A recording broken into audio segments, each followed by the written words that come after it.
Sementara itu, kuasa hukum Jokowi Yakub Hasibuan bilang, apa yang dilakukan dan disampaikan Bareskrim sudah sesuai prosedur dan membuktikan ijazah Presiden ke-7 Republik Indonesia itu asli.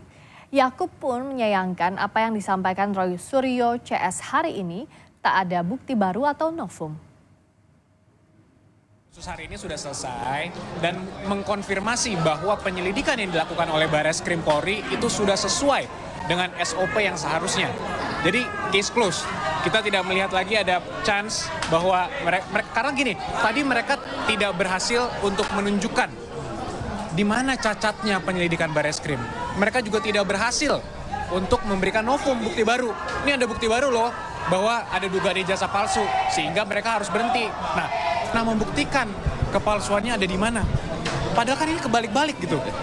Masa mereka yang mendalilkan keaslian tapi mereka yang itu kepalsuan, itu palsu. Makanya tunjukin dong aslinya. Dan sampai hari ini pun mungkin tadi rekan-rekan sudah dengar juga dari pihak mereka masih tetap sama juga memintanya, intinya tunjukin dong aslinya. Tadi saya sampaikan juga pada saat gelar khusus, kalau kita tunjukkan pun, walaupun kami tidak ada kewajiban hukum ya, kalau kita tunjukkan pun, bagi apa Anda memiliki otoritas untuk menentukan ini asli atau tidak? UGM yang mengeluarkan sudah mengatakan ini asli. KPU yang memverifikasi sudah mengatakan ini asli. Mereka lapor ke polisi.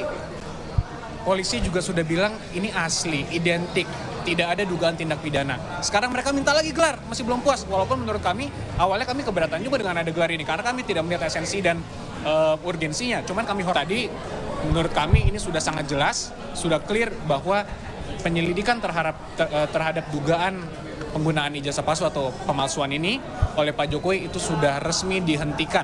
Sehingga sudah jelas bahwa ijazahnya itu asli. Sementara analis digital forensik yang dihadirkan pihak Jokowi, Joshua Sinambela bilang, apa yang disampaikan Roy Suryo CS tidak memiliki dasar.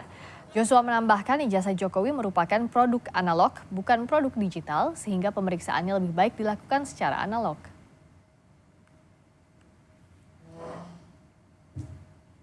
Sebagai ahli digital forensik ya, kita hanya berhak memeriksa dokumen-dokumen digital ya, bukan produk analog. Jadi karena ijazah ini adalah produk analog, makanya ahli digital forensik nggak ada hubungannya gitu ya.